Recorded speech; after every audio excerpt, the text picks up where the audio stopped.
때마다 엄청나게 국민 프로그램을 만드신 분들이잖아요. 지금 문화 트렌드에 맞게 어떻게 그거를 기획하게 되었나요? 창조적인 사고방식에 대해서 얘기를 많이 듣고 싶어요. 제2회 CJ 크리에이티브 포럼을 찾아주신 여러분 반갑습니다. 서경석입니다.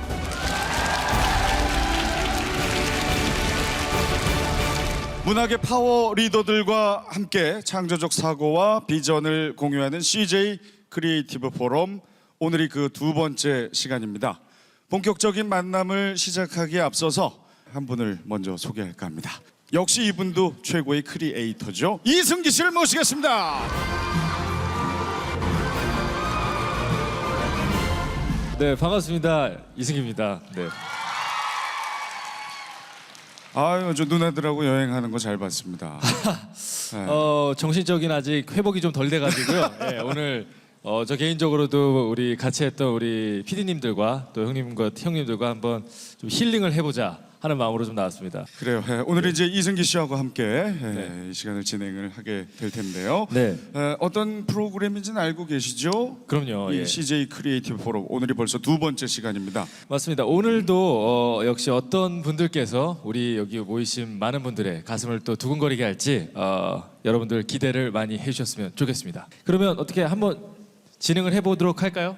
그래요. 그분들을 만나봐야죠. 알겠습니다. 함께 보시죠. 아시아 최고의 시상식 마마. 우리가 만들고 세계가 주목한다. 글로벌 음악 축제 마마의 기획자 신영관 상무. 기적을 노래하는 슈퍼스타 K. 그 자체로 기적이 된 국내 최초의 메모드급 오디션. 오디션 프로그램의 신화를 창조한 김용범 PD. 할배와 누나들의 파워. 대한민국 안방을 사로잡았다. 상식을 파괴하는 기획으로 실버 예능을 탄생시킨 나영석 PD. 전 국민이 응답했다. 응답하라 1994. 응사는 새로운 드라마의 패러다임이 되었고, 응사리는 하나의 문화현상이 되었다.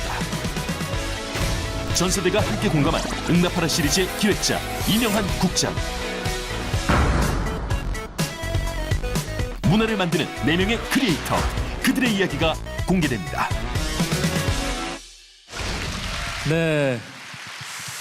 요즘 정말 대세라는 표현을 많이 하는데요. 이분들이야말로 진짜 대세남이 아닌가 싶습니다. 대세를 만드는 분들이죠. 맞아요. 네 분이 하여튼 프로그램을 만들었다 하면 그것이 바로 문화로 이어졌습니다. 맞습니다. 슈퍼스타 K 같은 경우에는 사실 오디션 프로그램의 열풍을 대한민국에 사실 선도한 입장인데, 우리나라에서 이 정도의 메모드급의 어떤 인기를 이끌 거라고 기획하시면서 좀 예상을 하셨나요? 슈퍼스타 K가 이제 처음 나왔던 게 2009년이거든요. 예, 그 전까지만 해도 이제 2000년 이제 들어오면서 거의 이제 음원화 이제가 되고 음반이 잘 안 되면서 좀 대형 가수분들이 좀 많이들 음반을 안 내시던 네. 타이밍 때예요. 그래서 아이돌 그룹에 들어가거나 대형 기획사에 안 들어가면 사실은 20, 30대 되는 좀 음악적인 역량을 갖고 있는 친구들이 데뷔하기 굉장히 어려웠던 타이밍 때입니다. 그래서 사실은 이런 대형 오디션들, 대국민 상대로 하는 오디션 만든다고 했을 때 많은 분들이 조금 고개를 갸우뚱했던 기억이 있어요. 그래서 당시 이제 시즌 1 때 심사위원이 이제 이효리 씨, 양현석 씨, 이승철 씨 이렇게 세 분이 되시는데, 그 세 분을 각각 이제 섭외하러 갈 때 좀 그분들도 같이 하셨던 얘기가, 네. 대부분의 좋은 친구들은 다 이제 대형 기획사에 있고 다 아이돌 준비를 하고 있는데, 이런 뭐 오디션 만든다고 많은 사람이 올까라고 많이들 질문을 인재가 많겠냐? 많겠냐, 네네. 예, 해봤자 뭐 이런 얘기를 많이 하셨는데, 저희가 이제 좋은 취지의 이제 프로그램이라고 말씀을 드리고, 그래서 저희 이제 합류하시면서 힘을 받았던 기억이 있거든요. 다행히도 이제 그동안 이제 기회가 없었던 20대 이상 되시는 분들이 주축이 돼서 이제 많은 이제 역량 발휘하시고, 서인국 씨도 나오고 뭐 이렇게 이제 시즌 1, 2, 3 계속 가면서 좀 확장됐던 기억이 있어서. 기획자 입장에서는 어떠셨어요? 사실 그 전에는 일반인을 대상으로 하는 오디션 프로그램의 성공 예가 없었거든요, 사실. 네. 그 기획자 입장에서는 야, 그거 될 것 같아, 이러실 수도 있을 것 같았는데요. 근데 예전에 그, 엠넷에서 여러 다양한 오디션에 대한 시도는 했었어요. 근데 처음으로 제대로 만들었던 게 슈퍼스타 K였다고 생각이 되고, 그리고 김용범 PD 같은 경우가 그 이전에 만들었던 여러 컨텐츠들을 보면은 그 내러티브라고 그러죠. 이야기를 만들어가는 구조가 상당히 강한 PD였기 때문에 회사에서 제대로 전폭적인 지원을 한번 해주고, 그리고 김용범 PD 특유의 어떤 그 아주 집요한 디테일로 이끌어가는 그 이야기가 잘 발휘되면은 잘 될 수도 있겠다라고 생각을 했지만 예, 21%까지 찍을 줄은 저는 몰랐습니다, 사실. 예. 혹시 반대하진 않으셨습니까? 뭐 그 좀 하셨는데요, 느낌 표정이. 반대라기보다는 저희가 꼭 해야 될 거라고 생각은 했지만은 그게 저희가 생각해도 이렇게까지 과연 잘 될 수 있을까라는 갸우뚱거림이 있었지만은 일단 할 때는 그냥 믿고 하는 거죠, 전부 다. 고요. 맞습니다. 아니 사실 뭐 어떤 프로그램을 시작할 때 모든 사람의 어떤 동의와 어떤 환호를 얻고 시작하면 좋겠지만, 많이 이렇게 우려들을 하고 그런 시선 속에서 시작을 했을 때 우려의 결과를 딛고 새로운 트렌드를 또 써나가는 예능이라고 하면 꽃보다 시리즈를 우리가 또 빼놓을 수가 없는데요. 아니 사실 저도 처음에 들었을 때 신선하고 뭐 당황스럽기도 했었는데, 어떻게 이런 기획을 처음에 생각하신 거예요? 꽃보다 할배로 여행을 가야 되겠다.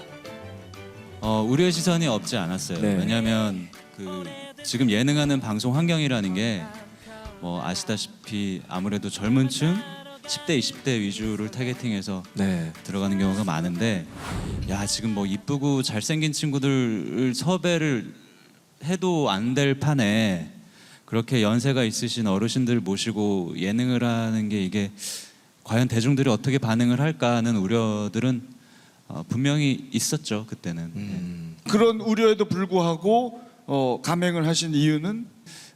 이런 기획을 준비하면서 한 번은 이런 일이 있었어요. 그 이순재 선생님 맨 처음으로 만나 뵙고 선생님 이런 취지를 말씀드리고, 그 다음에 이제 신구 선생님을 섭외하러 한번 갔었는데, 그때 신구 선생님 무슨 연극 연습하고 계실 때 처음으로 인사를 드리고 프로그램 취지를 설명하러 갔었어요. 그래서 누구나 PD가 어쨌든 섭외를 하러 가면 이 프로그램은 이래서 좋은 거니까 출연을 부탁드립니다, 이렇게 어쨌든 PR을 해야 되잖아요. 그래서 저도 막 또 어르신 만난 자니까 굉장히 긴장하고 막 이만큼 준비를 해서 갔어요. 그래서 막 선생님 이거는 이렇고 뭐 여행을 가서 뭐 어떤 뭐 설명 막 길게 하려고 하고 있는데 신구 선생님 말을 딱 끊으시더라고요. 그래서 그날 하신 말씀이 아직도 늘 그게 기억에 남아요. 고마워. 근데 뭘 그렇게 설명을 길게 해. 그런 프로그램을 만들어주면 우리는 너무 고맙지. 당신들 덕분에 내가 순재 형이랑 50년 만에 여행을 가게 생겼네. 이렇게 말씀을 하셨어요. 그래서 그날 미팅을 끝나고 나오는데 그런 생각이 딱 드는 거예요. 야, 이 프로그램은 내가 망하더라도 잘 안 되더라도 내가 이분들 모시고 꼭 여행은 한번 가야 되겠다. 그래서 저 선생님 웃는 모습을 내가 한번 봤으면 좋겠다. 이런 생각이 딱 들더라고요. 그때부터는 그냥 고민 없이 그냥 밀고 나갔던 것 같아요. 그게 다행히 좋은 결과로 이어지기도 했고요.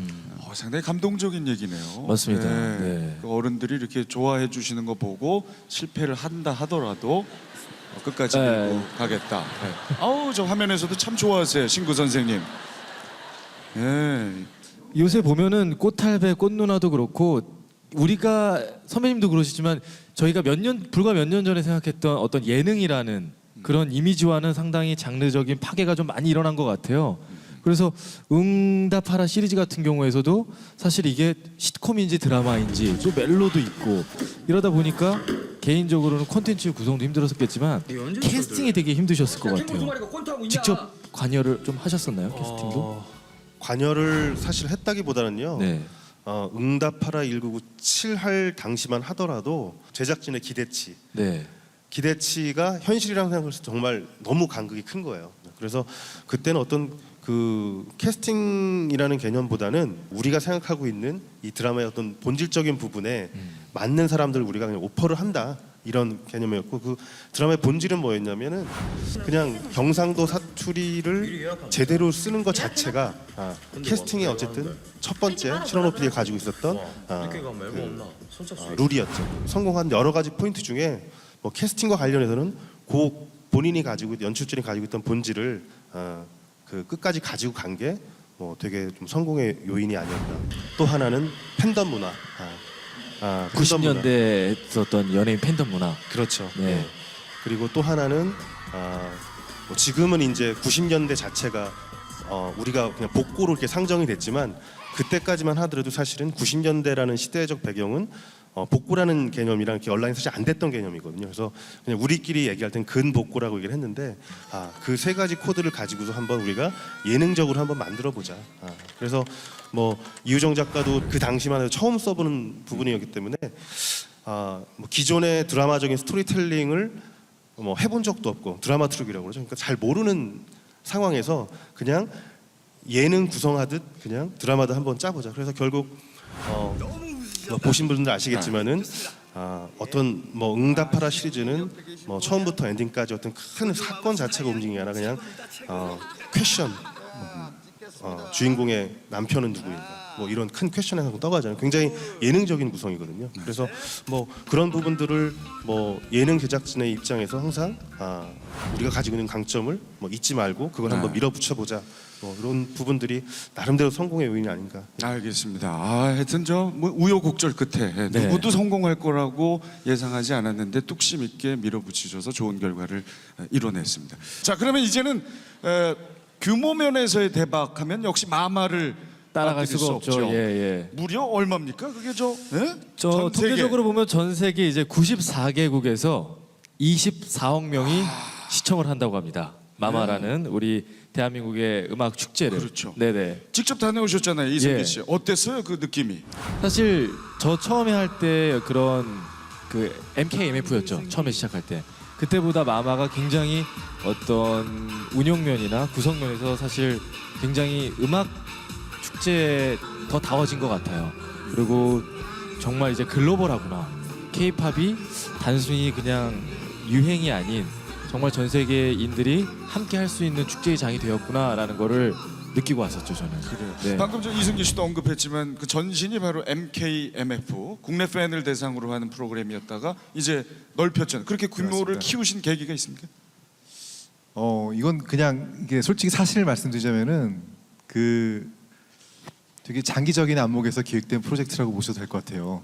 지금 현재 우리나라 사람들이 어느 정도 잘 살게 되고 국민 소득이 많아지고 하게 된 계기는 국가 기관 산업이라는 부분이 있지 않습니까?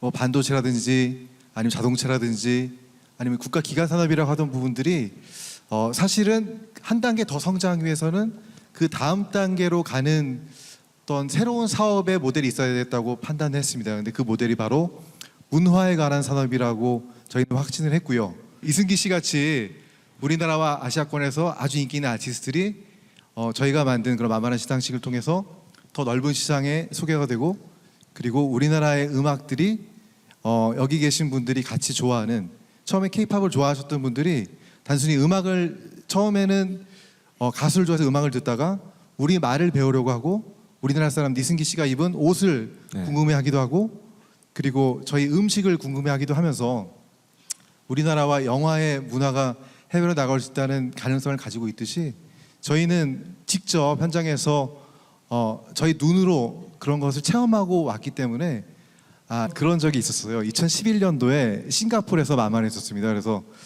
그때 제일 뒤쪽에 저는 이제 앉아 있는데 이 뒤쪽으로 어떤 꼬마애가 한 명이 오더라고요. 그러더니 갑자기 우리나라 말로 이곳에 와서 공연을 해주셔서 감사합니다 라고 말하는 거예요. 그래서 얘는 교포인가 보다 그랬는데 그게 아니고 싱가포르에 사는 어린인데 고맙다는 말을 하기 위해서 한국말을 외워가지고 와서 저한테 그 얘기를 하더라고요. 그래서 그걸 보고 진짜 우리가 하는 일이 정말 이 공연과 노래를 알리는 것뿐만이 아니라 그 이상의 가치가 있는 일을 하고 있겠구나라는 생각을 했었습니다. 그래서 뭐 이승기 씨의 드라마를 보고 많은 해외 팬들이 우리나라의 어떤 문화에 대한 관심을 가질 수 있듯이 음악이나 여기 계신 여러 저희 회사를 대표하는 프로듀서들이 만드는 컨텐츠들도 아주 중요한 역할을 하고 있다고 믿습니다. 네. 예. 우리나라 지금 뭐 꽃보다 누나도 그렇고 슈퍼스타 K도 그렇고 히트한 프로그램의 포맷을 외국에서 중국이나 어디 해외에서 사가는 경우가 굉장히 많다고 하는데 그 슈퍼스타 K는 지금 현재 중국에서 또 포맷을 사가서 방송이 되고 있다고 하던데 맞습니까? 네, 맞습니다. 그 작년에 이제 호북 TV에서 슈퍼스타 K를 이제 그 판권을 사가서 라이센스 사가서 그 슈퍼스타 차이나라는 프로그램으로 런칭을 했어요. 그 인기가 괜찮았고요. 네. 꽤 좋았고 사실은 그 호북 TV 커버리지가 한 8억 명 정도 되고요. 이제 한 15억 그 인구가 중국 인구인데 8억 정도의 커버리지 갖고 있는데 1% 시청률 이상 나와서 1.5가 나왔는데 지금 듣기엔 좀 작아 보이지만 1.5 이상 1% 이상 되는 프로그램이 그 해에 10개가 안 넘는 상황에서 굉장한 인기를 끌어왔던 상황입니다. 그래서 그 우승자가 주자자라는 친구인데 그 토가족이라고 그 현지에 있는 소수민족인데 그 친구가 이제 역경을 딛고 일어서는 과정도 슈퍼스타 K 팬들이 이제 느끼는 감정처럼 많이들 좋아해서 아무튼 성황리에 방송이 된 바 있습니다. 네. 많은 아마 우리 네 분의 PD님들께서도 갖고 계신 재능도 있으시지만 뒤에 따르는 시행착오를 통해서 또 더 많은 성장을 하지 않으셨을까 생각하고 있거든요. 그거 관련해서 제가 제보 하나를 받아왔는데 네. 나영석 PD님, 꽃보다 할배만 하더라도 탄생하기 전까지 엎어진 기획이 아주 많다 이런 얘기가 있던데요. 예, 되게 많았어요. 아까는 전혀 아닌 것처럼 얘기. 단번에 계획하신 것처럼 그러셨는데 한 번에 이렇게 해서 밀고 나갔다 뭐 이렇게 아니 얘기하셨는데 이제 그거로 하자라고 결정한 다음부터는 뭐 그렇게 갔는데 밀고 나갔는데 이제 처음에 어떤 프로그램을 이제 만들어야 된다라는 상황에서는 사실 많은 생각을 했었죠. 그 뭐 안들은 굉장히 많았어요. 그 중에서는 뭐 전문가들 앞에서 죄송한데 무슨 오디션 프로부터 진짜 다 생각해봤었어요. 기획을 할 때는. 오디션까지도 생각을 해보셨어요? 본인이 보실 생각은 아니셨던 거죠. 그런 건 아니고요. 그러니까 그 정도로 이제 뭐 많은 걸 생각하다 또 없고 생각하다 없고 하다가 이제 그래도 이것밖에 없다라고 어느 날 이제 선택을 한 거죠. 아니 그 전에 대충 기획했던 내용들이 뭐 한두 개 정도만 알려줄 수 있다면. 그때는 저기 뭐 이제 그때 아까 말씀드린 오디션 프로는 이제 어떤 거였냐면 그 제가 그때 이제 회사 이제 새 환경에서 이제 적응을 하면서 여기 프로그램을 굉장히 많이 봤어요. 머릿속에서 그게 다 섞이는 거예요. 올리브 TV랑 엠넷이랑 막 다 머릿속에 이제 믹스가 되면서 네. 이걸 다 합쳐야 되겠다. 카피의 완성본을 아예 만들어 보겠다. 싹 다 해가지고 내가 한 솥에 넣고 한번 끓여봐야 되겠다. 네, 그래가지고 그때 어떤 3명의 심사위원이 나와서 이제 저쪽에 뭔가 심사를 해야 되잖아요. 뭔가 심사를 해야 되는데 3명의 심사위원이 이제 뭐 그때 옷가게 주인인 거예요. 네. 네, 옷가게 주인이 와 있고 이제 예를 들어 이승기 씨가 이제 신참 디자이너인 거죠. 근데 어떤 저분의 뒤에는 어떤 인간적인 고뇌가 있는 거죠. 지금은 굉장히 힘들게 살고 있지만 어떤 디자이너의 꿈을 꾸는 뭐 그런 사람이 이제 옷을 들고 나와서 한 1분 안에 어떤 자기 옷을 프레젠테이션해서 우리 회사에서 저 옷 한 100개 찍겠다. 아니면 뭐 꽝 뭐 이런 거 누르고. 그래서 그 오디션이 끝나면 그것만 하면 재미없으니까 그 다음에는 이제 기내식 오디션, 아시아나 칼 그리고 진에어 이렇게 나와가지고 우리 기내식은 이런 겁니다. 얘기하면 그 기내식 괜찮은데 우리가 만들겠다. 뭐 아니면 치워라. 뭐 꽝 뭐 이렇게. 그 다음 코너는 또 다른 분 나와서 또 뭐 그런 식으로 한 1시간 안에 한 오디션만 한 10개 보는 거. 그래서 야 이건 다 아우를 수 있겠다. 그렇구나. 네, 그런 오디션도 생각했었는데 예. 역시 뭐 세상에 빛을 발하지 못하는 이유가 있군요.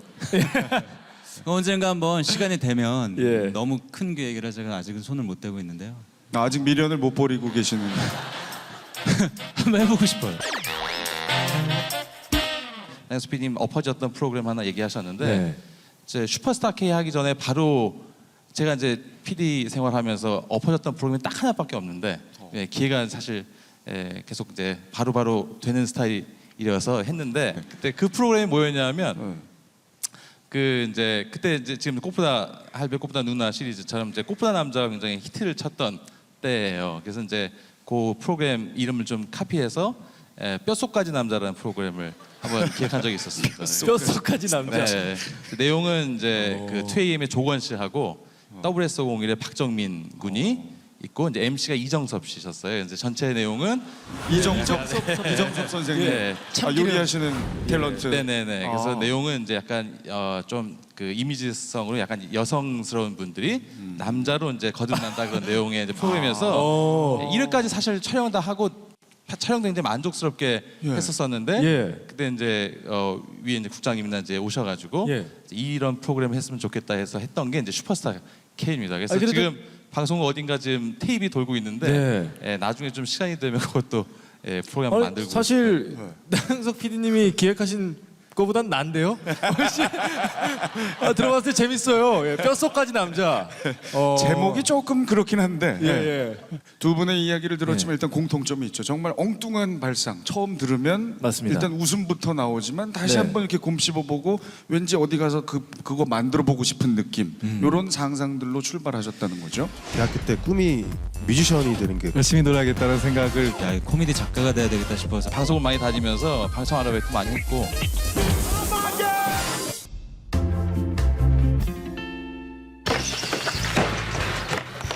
얘 맞나? 저 한 보름 걸릴 깁니다. 보름이나. 올해 새하는 목표입니다. 20살. 청춘은 두려움이 없다? 지는 지금 뭐 하고 싶은지 모르겠어요. 청춘은 길을 찾는다? 있잖아. 우리 비스킷.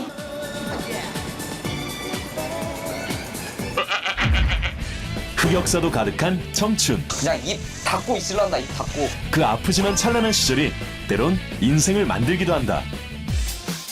제일 부러운 건 청춘이야. 한 살에 젊었을 때 용기를 가지고. 이런 쪽에 관심을 갖고 궁금해하고 그러셨는지 저 자신도 궁금해요. 당신은 어떤 청춘을 보내셨나요? 대답하라 1994.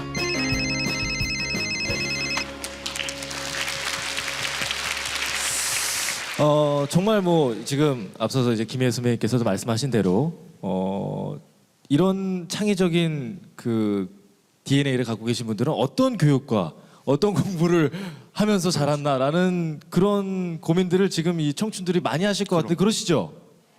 많이들 궁금해하실 것 같아요. 맞아요. 네. 어쩌면 가장 궁금한 내용일 수도 있습니다. 지금 학생분들이 많이 자리하셨는데 어떤 학창 시절을 보내셨는지 집중해보는 시간 갖도록 할게요. 먼저 사진 한 장 보실까요?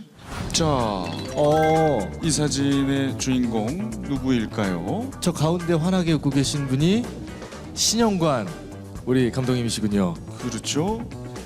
저 학교에서 찍으신 사진 같은데. 예, 저게 93년에 제가 네. 학교 졸업할 때 여기 앞에 예. 백악로에서 찍은 사진이고요. 아 예. 저 감독 PD님이신데 좀 앞 좀 보고 얘기해 주세요. 예. 카메라가 뒤통수를 잡으시고. 죄송합니다. 예, 죄송합니다. 그리고 저 그 인터컴이라고 하잖아요. 신호를 주고 있는 경우는 케이블 TV가 95년도에 개국을 했지 않습니까? 그래서 저기 94년 12월 달에 첫 녹화할 때 제가 막내 PD, 완전히 쫄따구 PD일 때 큐를 주는데 인터컴을 지금 보시면은 여기 계신 다른 감독님이 낀 거에 비하면 상당히 옛날 구식입니다. 그래서 인터컴이고요. 또 하나는 저희가 락 음악은 너무 좋아하고 시청자한테 좀 소개를 시켜드리고 싶었는데 그래서 이게 타임트루악이라는 프로그램을 1년 동안 제가 진행을 했었습니다. 예. 그러니까 이미 학창 시절부터 음악을 참 좋아하셨던 거군요. 저 때부터.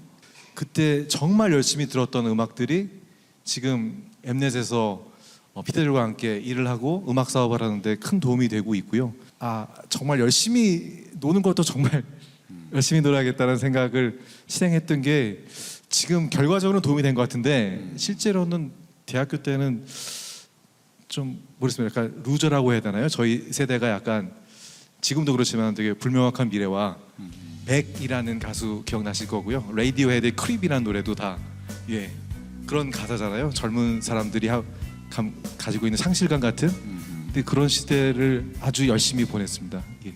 90년대 90학번이시고 89학번. 89학번이 재수한 89학번입니다. 89. 예. 원래 88 원래 88. 그러시죠. 재수 안 한 89입니다. 네. 그 거의 이제 비슷한 세대신데 어떠셨어요? 이명환 PD님의 학창 시절. 아 저도 뭐 이렇게 평범했던 것 같아요. 평범했고 저는 대학교 때 꿈이 뮤지션이 되는 게 사실은 정말 네. 말도 안 말도 안 되는 되는 얘긴데요? 거죠. 네. 농담에서 이거 끼고 있어서 잘못 들은 거 아니죠, 감독님? 뮤지션. 뮤지션. 아니, 어떤 장르의 뮤지션을 꿈꾸셨다고요? 제가 사실 제가 그 대학교 다닐 때 그 밴드 활동을 좀 했어요. 그래서 밴드 활동하면서 제가 맡은 포지션인 건반을 했었는데 그래서 그 당시에 이제 89년, 90년 요 당시만 하더라도 굉장히 이제 소위 말해서 그 싱어송라이터들이 이제 막 처음에 이제 나왔던 그 시기라 아 나도 저런 한번 삶을 한번 살아보고 싶다. 그래서 대학교 다닐 때 사실은 뭐 그 대학가요제 같은 그 대회도 한번 나가보고 뭐 물론 이제 뭐 탈락했죠. 그리고 한 2년 동안 그렇게 이제 그쪽 길로 생각을 하면서 살았던 거예요. 대학교 2학년 때까지. 근데 이제 저희 그 동아리 선배분께서 어떤 저의 어떤 그런 좌절을 이제 옆에서 지켜보시다가 방송 PD라는 어떤 직업을 권한 거죠. 사실 저는 그 전까지는 방송 PD가 뭔 어떤 일을 하는 조차 개념조차 별로 없었어요. 그래서 그 선배 말 어쨌든 너가 그렇게 그 어떤 무대라는 개념, 무대라는 공간에 서보고 싶으면 네가 직접 쓰는 건 아니지만 그런 무대를 꾸며주는 일을 하는 게 방송 PD다. 그래서 저도 사실은 이 음악 쇼 PD가 하고 싶어가지고 그때부터 방송사 입사 준비를 시작을 했죠. 그런 또 경험이 있습니다. 그러면 원래부터 이제 PD를 꿈꾸셨던 건 아니고 주변의 권유로 그렇죠. 일단은, 들어오셨던 거군요. 자, 그럼 여기서 사진 하나를 어떻게 선배님 다른 거 하나 또 네, 너무 조심스러워하지 마시고 소신껏 진행하시면 됩니다. 사진 한 장 볼까요? 그러면 사진 한 장 보고 가도록 하겠습니다. 보겠습니다. 아 이분은 알겠네요. 약간 오른쪽은 왼쪽은 알겠는데 저기 그 푸른 거탑에 나오는 우리 그 최상명 님과 좀 체코디님과 좀 닮으셨는데 네네. 언제 쪽 사진이십니까? 지금 두 사진 보고 안 놀라시는데 이제 오른쪽에 포샵이 많이 들어가가지고 살이 많이 쪄 보이지 않아서 그런 것 같은데 왼쪽 사진이 저 95년도에 처음으로 이제 그 배낭여행 가려고 만들었던 여권 사진입니다. PD님께서 실례지만 몇 학번? 94학번입니다. 94학번이면 나영석 감독님과도 같은 학번. 저도 94학번입니다. 예. 같은 시기에 공부들 하시고 학창 시절 보내셨는데 그러니까 내나 이 신촌 응답하라 1994에 나왔던 신촌에 있는 하숙집 학생들하고 같은 생활하신 거죠? 감독님도 혹시 하숙을 하셨어요? 이 근처에서? 예, 저도 대학교 다닐 때는 지방에서 상경한 촌 사람이어서 근처에서 하숙했었습니다. 직접적으로 한번 여쭤볼게요. 지금 PD를 꿈꾸는 학생들도 많이 계시니까 어때요? 그 당시에 PD가 되기 위해서 도서관에서 공부를 하셨습니까? 어떤 기억이 가장 많이 나십니까? 저는 연극 동아리에 있었어요. 연기자가 되려고요. 그러니까 저랑 이명환 PD님의 꿈을 섞으면 완성형이 저렇게 되는 거예요. 아니 진심으로 이거 그러면 연세 대학교 여기 연극 동아리이셨던 거예요? 이 학교 다닐 때 뭐 이렇게 작은 연극 동아리에 있었는데 근데 이제 연기라는 게 사실 해보면 금방 알거든요. 내가 이쪽으로는 재능도 없고 얼굴도 안 되는구나. 굳이 해보지 않아도 알 수 있는 경우도 근데 나는 있는데 그걸 깨닫는데 한 3년 걸렸어요. 예. 아니 그러니까 연극 동아리를 들어가시고 연기 활동을 좀 하시다가 연기 활동까지는 아니고 연극 이제 몇 번 했었죠. 그 배역을 좀 연기를 하셨던 거잖아요. 그러니까. 그럼요. 주연도 하고 했었고요. 근데 그때 이제 뭐 사실 연기자 뭐 이런 것보다는 그냥 그 연극이 좋았어요. 그때는 뭐 연기도 하고 대본도 쓰고 연출도 하고 뭐 조명도 하고 다 했었거든요. 원래 학교 연극반이라는 건 이것저것 다 하니까 그렇게 다 하다가 그리고 처음에는 사실 작가가 되고 싶었어요. 그리고 연극하면서 저는 코미디라는 장르가 너무 좋아서 이 코미디 작가가 돼야 되겠다 싶어서 근데 그때 저희 때 당시 한참 인기 있었던 시트콤이 지금 TVN에 계시는 우리 송창희 PD님 이 당시 연출하던 새 친구라는 시트콤이었어요. 어마어마했었죠. 어마어마했었죠. 그때 인기가. 그래서 근데 어느 날 새 친구를 보는데 밑에 스크롤이 지나가는 거예요. 막내 작가를 뽑으니까 대본을 응모하라고. 그래가지고 그때 막 1페이지로 막 써내려갔어요. 엄청 웃기게 제 생각으로는 엄청 웃기게 써서 보냈는데 그 발표 당일날 전화가 안 오는 거예요. 궁금해서 전화를 제가 했어요. 6시가 데드라인이었는데 그때가 전화가 안 오길래 도대체 왜 나한테 연락을 안 주냐? 연락이 뭔가 잘못된 것 같다. 확인을 좀 해봐라. 내 네. 전화번호를 내가 잘못 적었냐 그랬더니 그건 아니고 당신은 떨어졌다. 이제 그때가 이제 그 송창희 PD님 시트콤 연출하던 그 시절이었는데 그때 크게 좌절하고 아 작가는 내 길이 아닌 것 같다. 그래서 되게 방황을 했는데 그때 어떤 분이 이제 그럼 그게 아니면 연출가의 길도 있지 않겠냐 뭐 이런 얘기를 해서 그럼 PD 쪽을 생각해 볼까 해서 어떻게 하다 여기까지. 항상 어떤 한 사람의 인생에는 그 어떤 분이 항상 존재합니다. 그렇죠. 지나가다가 죄안하고 그 조언 하나가 정말 크게. 그렇죠. 네. 코미디 작가 지망생이신지는 정말 몰랐습니다. 뭐 예. 하고 싶었어요, 되게. 근데 그런 경험들이 현재 연출하시면서 자막을 단다든지 구성하실 때 많은 도움이 되지 않으세요? 굉장히 큰 도움이 되죠. 그렇죠. 왜냐하면 쇼나 예능이나 드라마나 사실 기본은 똑같아요. 아까 말씀하셨듯이 내러티브거든요. 이야기인데 어쨌든 이야기를 이렇게 푸느냐 저렇게 푸느냐의 차이지 핵심은 그 이야기가 얼마나 재미가 있을까라서 뭐 그거에 대한 관심을 굉장히 큰 도움이 되죠.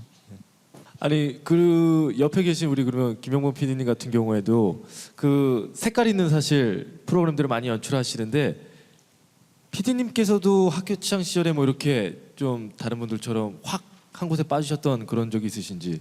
꿈이 대학 때 들어오면은 아무것도 속해하고 싶지 않다라는 그런 마음이 좀 있었어요. 네. 고등학교 때는 얽매이고 뭐 중학교 때 얽매였던 것 때문에 분위기도 자유롭게. 좋고 네. 나 혼자 좀 하고 싶은 거 할 수 있는 이제 대학 때가 됐으니까 동아리도 들지 말고 나 혼자 지내자 뭐 이런 좀 괴상망측한 좀 생각을 했었던 시기여서 그때 이제 혼자 막 다니고 그때 좀 이제 송창희 PD님 얘기하셨지만 고등학교 때 서태지와 아이들을 굉장히 좋아했기 때문에 그 당시에 특종 TV연예라고 이제 서태지와 아이들이 이제 데뷔해서 무대 많이 했던 그 프로그램도 꼬박꼬박 봤던 탓이라 MBC에 있는 무슨 컴백쇼가 있다든지 뭐가 있다 그러면 방청객 아르바이트를 좀 많이 다녔습니다. 예. 만 방청객 원씩 주는데 직업적인 방청객. 예, 아르바이트로 이제 이벤트에서 이제 어허. 해서 하잖아요. 그래서 뽀뽀뽀도 방청 가기도 하고 뽀뽀뽀까지요? 예, 사랑의 스튜디오도 보러 가기도 하고 그때 좀 방송 많이 다니면서 방송 아르바이트 많이 했고 PD의 꿈은 사실은 그때는 아무것도 얽매이고 싶지 않아서 네. 생각 안 하고 있다가 군대에 이제 제대할 때쯤 뭐 할까 하다가 이제 번역 아르바이트로 이제 방송국 번역 아르바이트를 하다가 재밌다 싶어서 이제 PD를 지원하게 된 케이스입니다.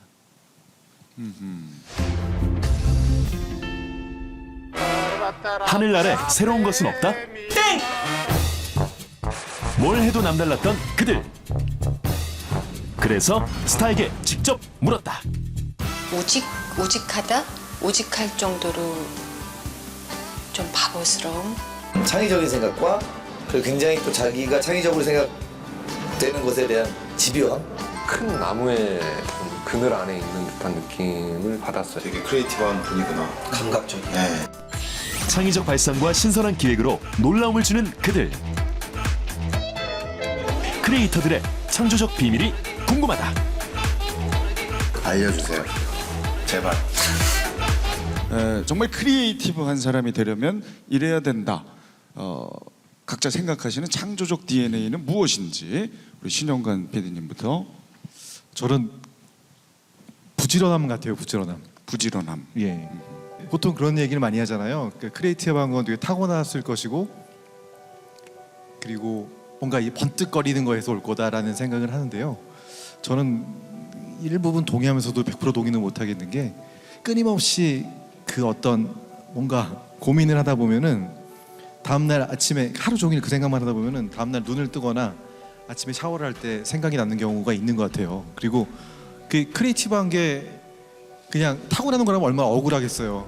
그래서 그 억울함을 극복하기 위해서라도 정말 부지런하게 남보다 많은 컨텐츠를 접한다거나 뭔가 많은 인문학을 접한다거나 이렇게 된다면 그게 바로 창조적 DNA라고 저는 생각합니다. 네, 다른 분 얘기 또 네, 다 들어보겠습니다. 네. 우리 김영범 PD님도. 저는 항상 창조라는 얘기를 할 때 굉장히 부담스럽게 들리는 이유 중에 하나가 그러면 내가 이제 좋아하는 일들을 사실 찾는 것 자체가 굉장히 어려운 환경이고, 왜냐면 누가 시켜서 하는 것도 있을 수 있고 저희 이제 부모님이 원하는 뭔가를 할 수도 있고 하는데, 내가 진짜 하고 싶어서 하는 일들을 찾는 것들 자체만 잘 할 수 있다면 믿고 계속 끌고 갈 수 있는 힘 자체가 그냥 창조를 할 수 있는 뭔가 원동력인 것 같아요. 네.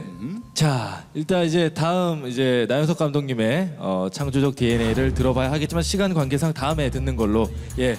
우리 두 분의 감사합니다. 예. 두 분의 창조적 DNA는 다음에 듣는 걸로 하면서 이승기 씨 정말 죄송한데 예. 두 분도 듣고 가는. 아, 그럴까요? 예. 감독님 두 분 편하게 말씀하십시오. 우리 나영석 감독님부터 앞으로 잘 부탁드리겠습니다. 네. 정말 중요한 아유, 얘기를 감사하고요. 기회 못 하고 가실 뻔했어요. 근데 참 이런 질문이 애매한 게요. 많은 분들이 그렇게 생각해요. 저희 같은 사람들, 저희 같은 직업군을 만나면 이런 질문들을 굉장히 많이 하는데, 사실 그 답이 굉장히 애매한 게 저희도 잘 몰라요. 여러분이 모르는 것처럼 저희도 잘 모르는데, 그나마 뭐 말씀을 드리자면 창조 크리에이티브라는 건 뭐라고 해야 될까요? 콜럼버스의 달걀 같은 거예요. 그게 끝나고 난 다음엔 누구나 공감하고 아 당연히 그런 거지, 당연히 되는 거야 라고 얘기를 해요. 하지만 그게 현실로 보여주기 전에 이야기만 해서는 아무도 그게 뭔지 이해를 못해요. 근데 그거 아무도 이해 못하는 작업을 내 마음속에 믿음을 가지고 뚝심 있게 밀고 나가는 게 결국 크리에이티브인 것 같고요. 또 그러기 위해서는 내가 좋아하는 게 뭔지, 내가 원하는 게 뭔지, 내가 잘하는 게 뭔지를 먼저 알아야 되고, 그것만 알아서는 부족하고요. 그다음 대중들이 원하는 게 뭔지, 대중들이 지금 이 시점에서 바라는 게 뭔지 또 그걸 알아야 되고, 그 두 개가 만나는 교집합이 분명히 있거든요. 그러니까 그런 부분들을 캐치해서 뚝심을 가지고 밀고 나가는 게 결국 창의성의 원동력, 그 핵심이 아닌가 하는 생각이 듭니다. 우리 이명환 PD님도 한번 여쭤보겠습니다. 이게 좋은 컨텐츠로 대중한테 가려면 스토리나 보통 많이 얘기하는 구성이나 이런 것보다 더 요즘에 상위 개념은 정서인 것 같다.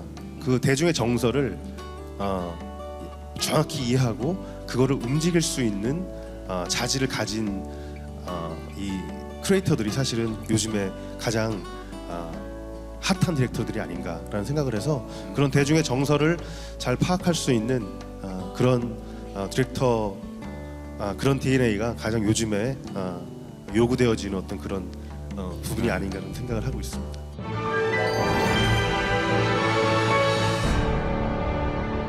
자, 질문하시고 싶은 점 있으면 손을 드시면 저희가 질문을 해드리겠습니다. 자, 많은 분들이 지금 손을 드셨는데 먼저 가까이 계신 우리 안경 쓰신 여학생.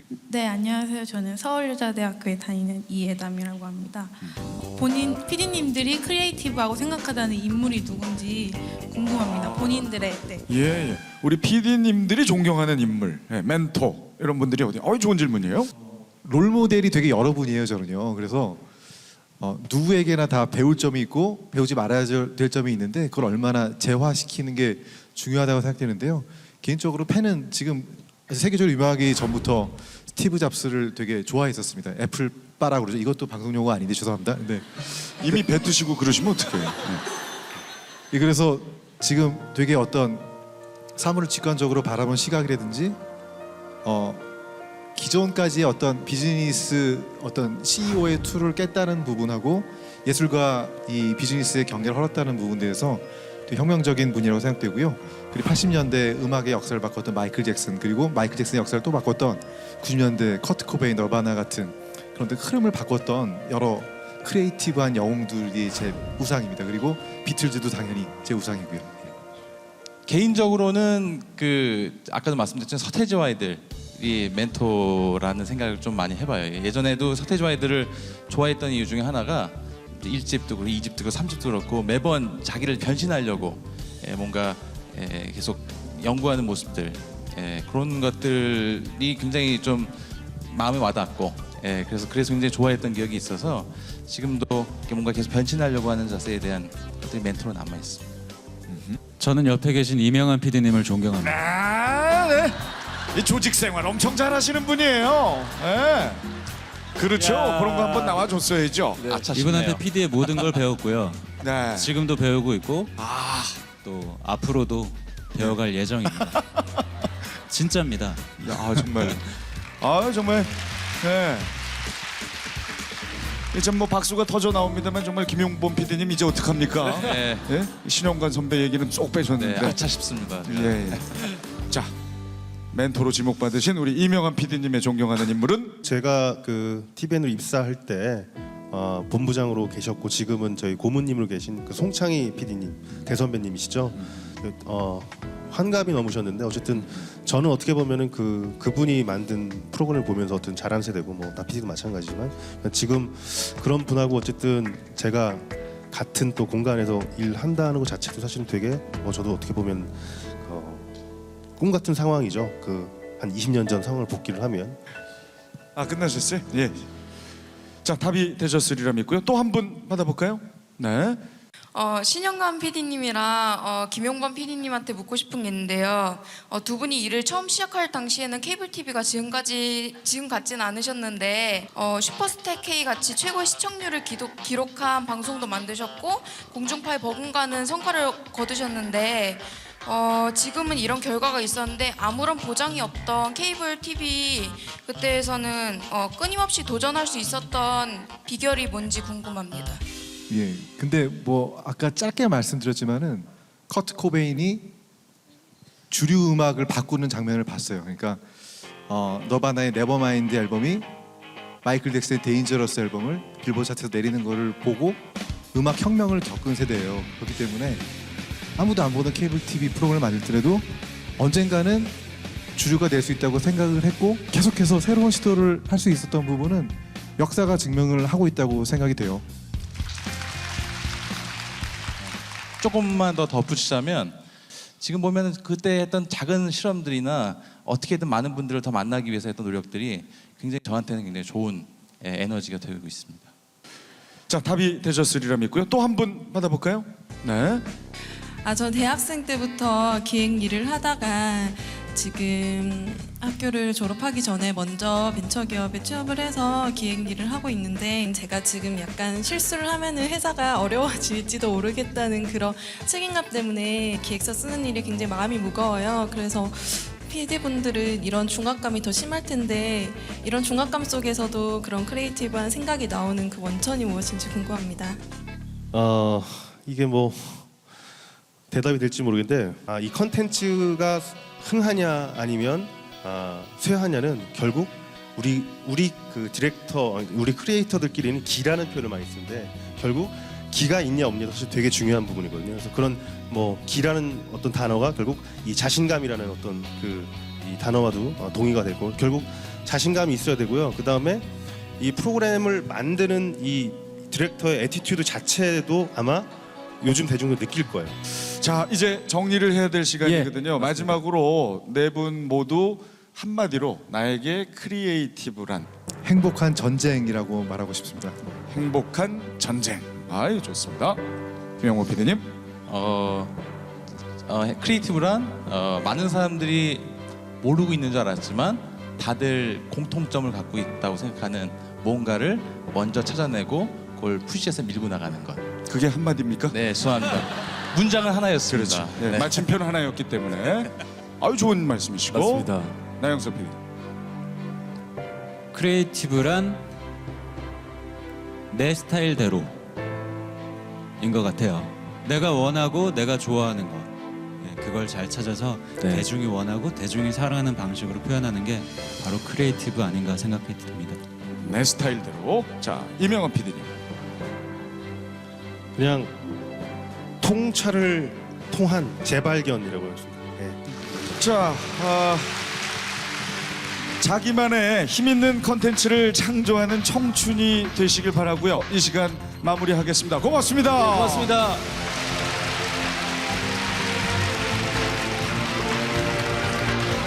오랜만에 우리 시대를 대표하는 PD님들의 생각이나 뭐 가치관을 읽을 수 있는 계기가 된 것 같아서 그 부분이 가장 좋았습니다. 하고 싶은 것뿐만 아니라 많은 거를 경험해봐야 되겠다는 생각을 했습니다. 자신이 가지고 있는 어떤 것을 대중적인 시선에 맞춰서 다시 만드는 게 어떤 그런 크리에이티브의 능력이라고 말씀하셨는데 저도 한번 그렇게 해볼 수 있었으면 좋겠어요.